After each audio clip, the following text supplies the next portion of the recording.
Legend of War here, and today we're doing another tier list using Tier Maker, this time covering the Beastmen. This will be the final one of the unit tier list because we've covered them all after this. So this one will be a little bit different to the other tier list because the Beastmen now play quite differently. They got a massive overhaul fairly recently, and their playstyle has changed significantly, and no longer are their units tied to any kind of income based on recruiting or upkeep, but rather than unit caps, and that's the way we've structured this as well. So rather than how cost effective a unit is, because all of their cost is zero, this tier list is about how often you should increase their unit caps, where never recruit, basically even if you do have access to one or two of them, because you'll always have as a minimum, 1 or 2 capacity for every single unit at the very start of the campaign.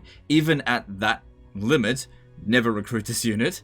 Recruit 1 basically means that you don't want to increase their capacity with Dread, but if they're available and you don't have any other better troops available, well then put them in your army. It's okay. Recruit some means you want to increase the capacity sometimes, only when these two here become too expensive, because as you increase the capacity, the price will go up, and eventually they get so ridiculous that there's a huge difference between the cost of your crappy units and these ones here, where you could increase this 10 times over before getting one of these. Just depends on how you want to structure your armies. But no longer with the Beastmen is it prioritized that you should put just have all of your armies exactly the same. It'll simply cost way too much trade. I mean, you can do it, but it's not the optimal way to play. So recruit a lot. Just, again, these are units that are above the priority of this, but below the priority of Doomstack. Doomstacks are the ones that you want to be getting as many as possible of, but these are also going to be the most expensive. Anyway, let's jump into it. So as always, this is based around Legendary difficulty campaign, very hard battle difficulty, no mods, no multiplayer, based around Ultra Unit Scale. If you're not playing on those settings, you're going to have differing results. So we're going to structure this based on Infantry first, then Cavalry, and then Monsters. Okay, let's start firstly with the units that have actually no unit cap whatsoever. So these are the ones that you have unlimited of, that you can recruit straight as soon as you've got a horde. And no recruitment cost, no upkeep, and you can just recruit them to your heart's content. And that is primarily the Ungor Spearman herd and the Ungor Raider, also including the Warhounds, but we'll worry about them later because they'll come under monsters. Just focusing on these two here first. So if we have a look at the game and look at a horde, we can see that these three here, they're the ones that you can recruit unlimited of. There's no issue with them. So, which ones should you prioritize when you have access to nothing else?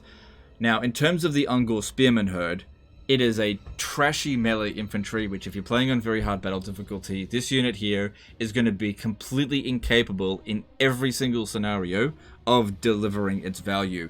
Going up against the weakest units in the game, basically this is the equivalent of a zombie unit. Even going up against zombies, this unit here might struggle. So the fact that it's super cheap and, well, it's actually completely free and doesn't have a unit cap is fine if you didn't have another unit available that performs way better. Now, the Ungor Raider, they're obviously quite awful in melee, but at least they have ammunition. And that ammo, because they've also got Stalk on top of that, you can surprise enemy forces, basically turning every single battle into an ambush.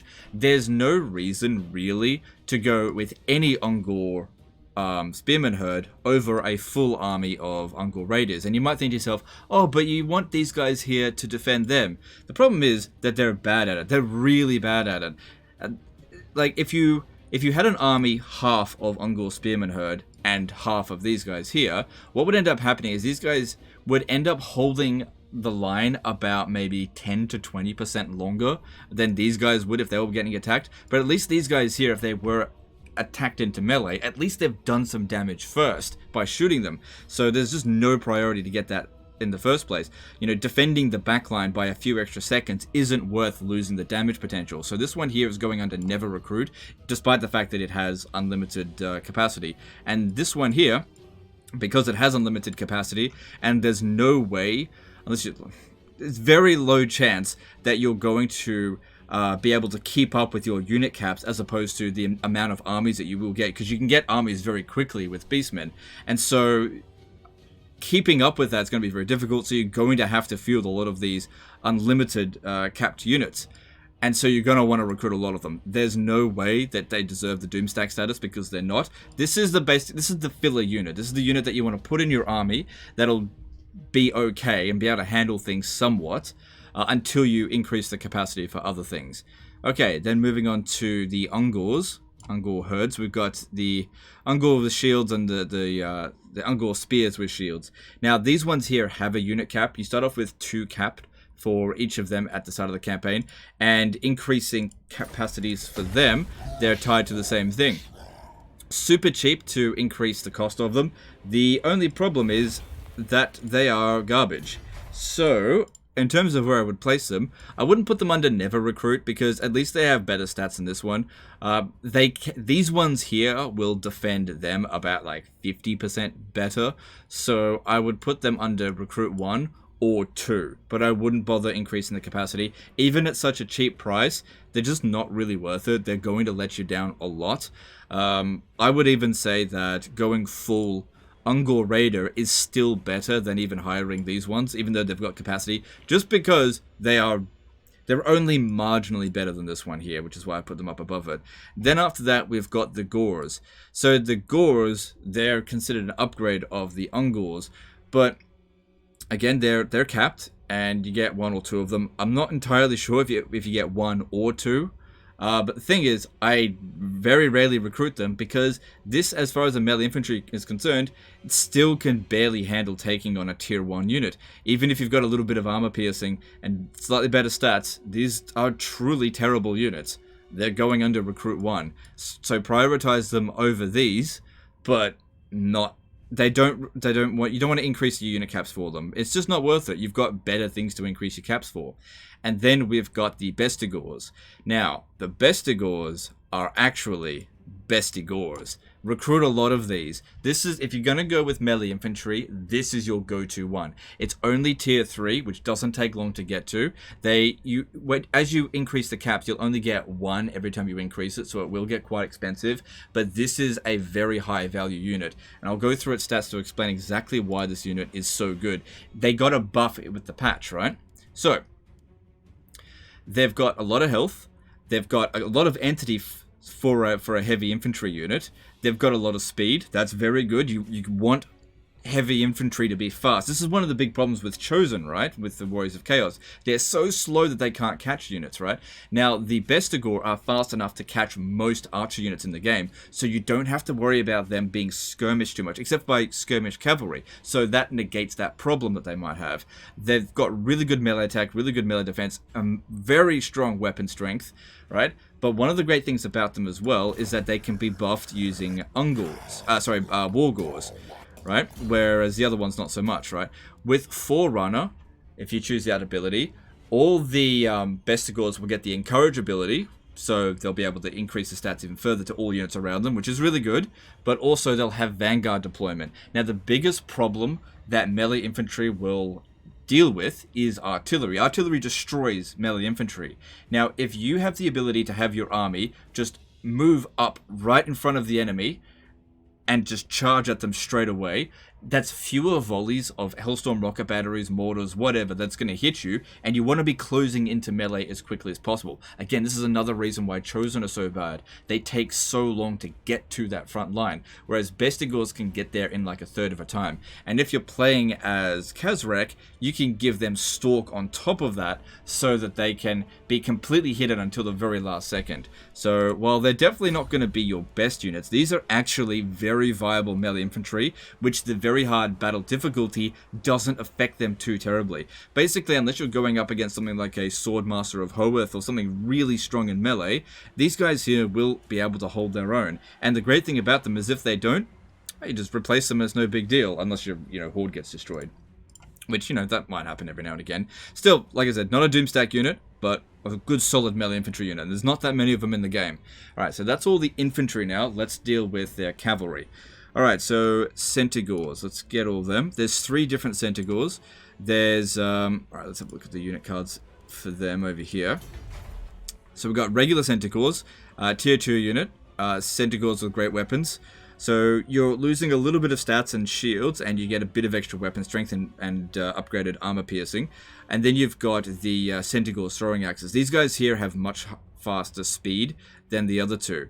Now, all of their unit cap is tied to the exact same section here. So when you upgrade this, you upgrade the capacity for all three, which is good. So I'm going to put all three of them in the same category. We just need to find out where. Now, I don't usually prioritize my cavalry. As you can see in this particular campaign, I didn't increase the caps at all. But I'm going to admit that, you know, if you want to, it's totally fine to do so. These are not bad units. They're not going to be able to go toe-to-toe with Empire Knights. These are not heavy cavalry. These are hit and run, go after the lightest troops, run down enemy broken units, and annoy enemy troops. These will never be able to handle knights. I would classify all three of these under recruit some of them. I wouldn't prioritize it any further than that. Alright, let's go now with their chariot units, where we've got the Tuskor and Razorgore chariots. So if we have a look at them, they're tied to the same tier. Kazrak does a good job of boosting them. But if we have a look here, the Tuskor chariot is at tier 2. It is anti-infantry armor piercing, which is good. As a chariot unit, that's usually what you want to see. And then the Razorgore chariot, basically it's the same thing, it just has higher stats. But as far as what it does, they're functionally exactly the same. Yeah, they've both got Vanguard deployment as well, which is good to pair up with your Bestigors if you want to do it that way.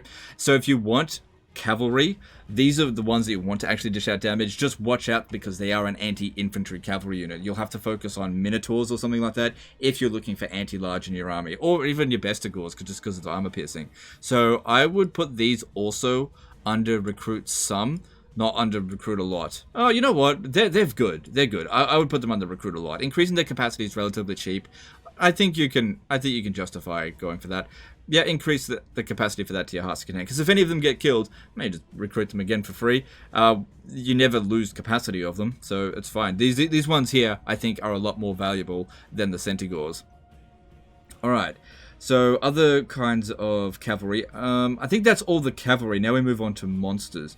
Yeah, I mean, these three here, these kind of have the same role as cavalry, but they are classified as monsters. So once again, another Chaos faction with half of their roster essentially monster units. Alright, so let's start with this one here. This one here has got unlimited capacity, so I would say with this one here, while I definitely wouldn't be recruiting a lot, I wouldn't put it under never recruit. I would put this under recruit some. So at the early stages of the campaign, if you want to go with a lot of Ungor raiders, having a few of them in your army just to run down broken units is pretty good. I have no problem with that whatsoever. Doesn't require military building. That's good. I wouldn't rely on it to actually dish out much damage in melee, apart from like the softest of units, like already damaged archers or something like that. But yeah, don't send it up against a spearman unit or even a swordman unit. It just won't be able to handle itself very well.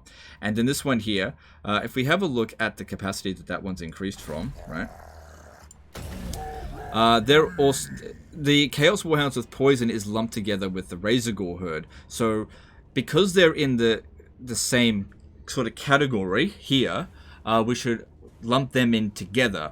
Alright, so let's have a look about those two. Because that one there is unlimited. You just get as many as you want. So these two here. Alright.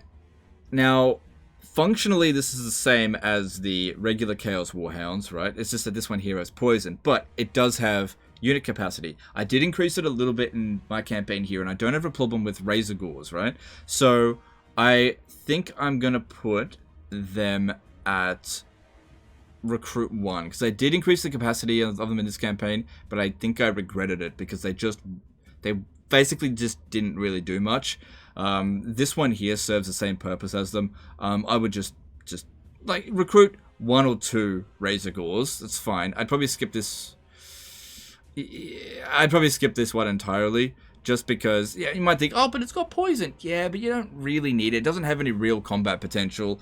It's just not worth increasing the capacity of Dreadfort. And with this one here, if you're going to fill it into an army, this one here does actually dish out some damage, whereas this one here, you know, this one will serve the exact same purpose, and it just misses out with poison. But like I said, just don't waste your dread on it. even though they're in the same category there. Okay, so next up, hang on. Next up, let's cover the Manticore. Okay, so the Manticore, let's have a look at that one. That is recruited at tier 3 from the poop building. Well, looks like poop, whatever. Excuse me. Alright. Biggest problem with them, as always, is that they rampage. But it's not that big of a deal when you have a disposable army, and all of your units only take 1 turn to recruit. So it's less crap with the Beastmen as it is with other races. They're still crap, don't get me wrong. Let's see, what are they capped with? They're capped with Harpies. Okay, so I'll categorize them together. Where are Harpies recruited from? Harpies are recruited lower tier over here. Those two are both tier 2. Alright. So, I don't like Harpies. And I don't like Manticores. Alright, so I would put Harpies under never recruits. Because they're truly terrible. If you want something to run down enemy units, Chaos Warhound is probably the way to go. And that way you just don't need to worry about capacity. But Manticores, you could increase the capacity a little bit. Like if you were like really strapped for Dread and needed some better units, these ones here could do okay for you. So I would probably put them under recruit some, but I wouldn't prioritize Harpies. Even if you increase the capacity for Manticores, I'd still never bother recruiting Harpies because they're just awful fighters and they're not good at running down enemy units. They're just trash, so I would just never bother with them. Alright, next up, let's talk about the Chaos Spawn. Now, the Chaos Spawn is clumped together with the Giant, I think. Let me just confirm that. Yeah, clumped together with the Giant. Now, here's the thing. You don't actually need to increase your capacity here in order to increase capacity for Chaos Spawn, because you can get an item called Spawn Wrangler. Now, I'm pretty sure I've got one. I've got quite a few of them, and I think Morgar's got one. And you'll just get them over the course of a campaign. No, he doesn't have it. I know some people have it. I just have to check to see who does have it. Spawn Wrangler, there it is. Unit capacity +2 for Chaos Spawn. So, you don't have to increase your unit cap of Chaos Spawn to get their cap up a fair bit. So, in that regard, even though they're kind of a trashy unit, because you don't have to spend Dread to get them, I would say that makes these a lot more viable. Now, of course, you're determined based on luck with that, if you're just going to get that. So, I'd put this under recruit some. And then we've got the Giant, which is capped to the same thing. Now, there isn't an item that'll increase the capacity for Giants. You've actually got to spend Dread to get it. However, the Beastmen Giants aren't that bad. You can boost them by a fair bit in the tech tree. If we have a look here, one of the big problems with Giants is that they just don't have any missile resistance. Well, let me just see. It's in here somewhere. Yeah, there it is. Missile resistance for Gorgon and Giant units. Now, that's not a ton, but that's better than what the other racial Giants get. So, it's not overly expensive to increase the unit caps. You see here, I've done it quite a few times, and it's not that expensive. I think they're fairly early to get. Let me just check. Giants come in at tier 3, and the thing is, I think as a tier 3 unit, that's where they should be. The fact that they're tier 5 with other races is just fucking crap. Oh yeah, you can increase it by an additional 5% by putting a Herdstone at the Oak of Ages.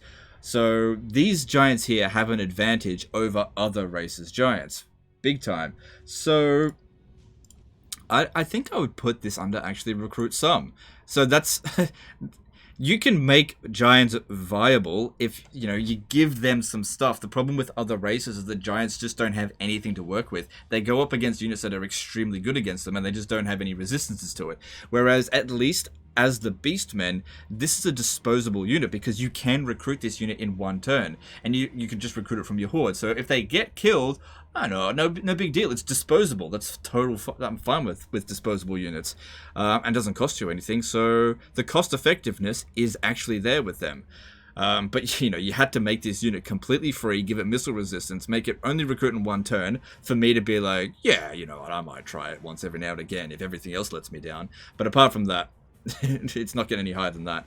Okay, So let's go on to Minotaurs now. So there's 3 variants. We've got the regular Minotaurs, the Minotaurs with shields, and the Minotaurs with great weapons. Now these all 3 are probably the best monstrous infantry units in the game. If we have a look at their stats. Okay, so Minotaurs here, the basic ones, they just come in at tier 3, and the other ones come in at tier 4. They're all tied to the exact same... Oh wait, they've got separate unit caps for each one of them, so each time you increase it, you'll only get one of them. Now, I tried in this particular campaign to recruit a Minotaur's Great Weapon Doomstack, and I kind of regretted doing that. I kind of wish I went with Minotaurs with shields. This was with Taurox the Brass Bull. I made a very strong Doomstack with them. If I can see it, it's in here somewhere.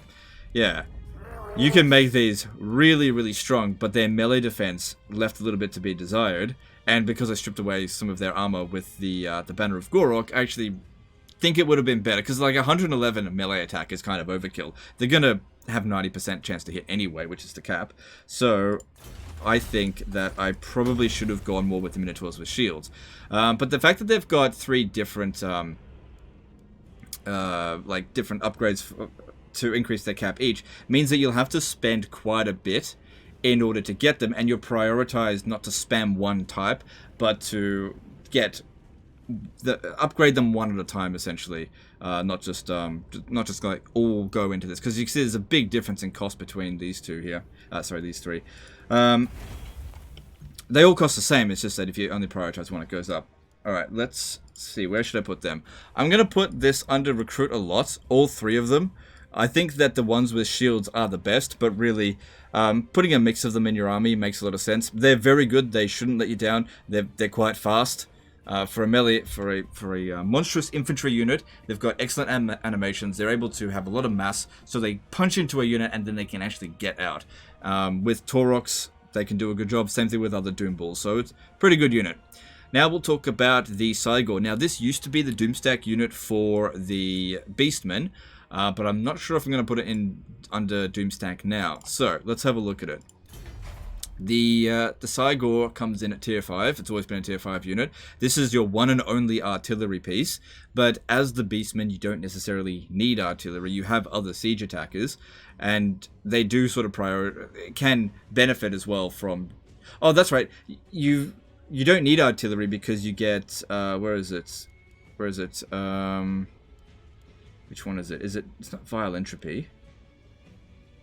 Which is the one that causes the huge explosion? Oh, it's this one here. Shadowstone during sieges. So this is the Vol's Hammer ability, where you can just... Any infantry units on the walls, you just smash this down on them, and it creates a breach. So you don't need artillery. So this unit became sort of a little bit outdated, because before they needed it in order to siege, but now they don't really need it. And that's just an army ability that you can get very early on at tier 3. Way before you get this one. You get two uses of it here, and then 4 with this one. So, Cygors, they're not great in melee. They're nowhere near as good as a regular giant in melee, but they'll outperform a giant in terms of kills because of their ammunition. This is like your best missile unit as the Beastmen, but the thing is they're not a missile race. So I would put the Cygor under recruit a lot, because they are expensive. I would prioritize it before these other ones here, but I no longer think I'm going to classify them as a Doomstack. You've just got way better choices with the Beastmen now. All right, now moving on to... Let's go talk about the Jabberslythe. Okay. The Jabberslythe is recruited from this building over here. It's tier 5. You can upgrade this one by a ton. It doesn't start off with regeneration, but you can get it fairly early on with the tech tree. They've got the Spurting Bile Blood, which I don't think does a ton, but it's, just a bit of bonus. And then you've got the Aura of Madness here. Now, this here is really good, and if you are putting him into Morgur's army, you can make this even better, where it just drops off the cannot target if leadership is higher than 50%. That way they just target everybody. So they act as a Mortis engine. So this one here is kind of nerfed a little bit on very hard battle difficulty when the enemy has higher leadership, so you have to work a bit harder to get it under that 50%. But they're still really good fighters. One of the things that makes them so good is that they've got a bonus versus infantry, so at least they've specialized in something, and that their animation, they bounce around a lot, and they just cause a lot of disruption. In a team of Jabberslythes, they are very good. So I would actually argue that these ones here are arguably their best doom stack. This is the one that you want to prioritize getting as many of as possible. But here's the thing. Getting a full stack of Jabba Slice is going to set you back a lot of dread. So you might get through an entire campaign and only get one doom stack of them. Getting them any further than this, you know, it gets pretty damn expensive. You know, I've got a lot of dread here now, but this is like turn 200. I'm just goofing around at this point in the campaign. So it is very expensive. So next up, the final unit in their roster is the Gorgon. And this one is also, of course, going to get the Doomstack status. And a really, really good unit. You've got the anti-infantry and then you've got your anti-large here. Combining them both into one army can totally work. It just depends on how you want to build your army. So looking at the Gorgon, yeah, again, very expensive to increase the unit caps of it. But if we have a look here, they're recruited from the same building as the Cygor. This is a building that you definitely want to prioritize. You want to build all of your buildings. There's no downside to it, apart from just costing a lot of favor. But as you can see here, the Beastmen are not as poor as they used to be. So you've got an anti-large unit that, while it's in melee, can regenerate, which is double the regen amount as a Jabba Slice, but at least the Jabba Slice can regen when not out of combat. So this one here it's not quite as good regen, unless you're going up against truly terrible units and you're just like regenerating more damage than you're actually losing. Blood Greed, you know, that's useful as well, get them extra stats. But other than that, they are really good fighters. They're very tall, they're very vulnerable to missiles though, but they've got a bit more armor than regular giants, and they're significantly quicker. This is one of the big things that sets giants backwards. Even though they've actually got more hit points than a Gorgon, I think the Gorgon will dish out more damage over the course of a battle than a giant. So I think Gorgons are really good, which is where they're getting up their Doomstack. These are the two units that you want to try to get as many of as possible, but you're not going to be able to fill up all of your armies as the Beastmen with these units, because if we have a look over here, let me just find a herdstone. Alright, there is a limit to how many hordes you can get, 30, right? And you can increase the capacity of your hordes very easily. There is no way in hell I can see myself filling all 30 of my armies with Gorgons and Jabba Slice. That would be way too expensive, and we can't increase it any further from here. Even though you can spend it, you can't actually increase the capacity of it. So bit of a trap there that they didn't really think about. But one of the weird things with that as well is that this never increases in price. So it's a really good price for doing it, but once you've hit 30, you can't go up any higher. Anyway, that's the end of the tier list there. I think they've got a really good roster now. You can see that a lot of their roster is under recruit a lot, and it just sort of, this is kind of what you want to see out of a roster, where you've got a couple of Doomstack units, a lot of units that are viable, and then it just trickles down from there, and only truly the worst units which you just never bother with.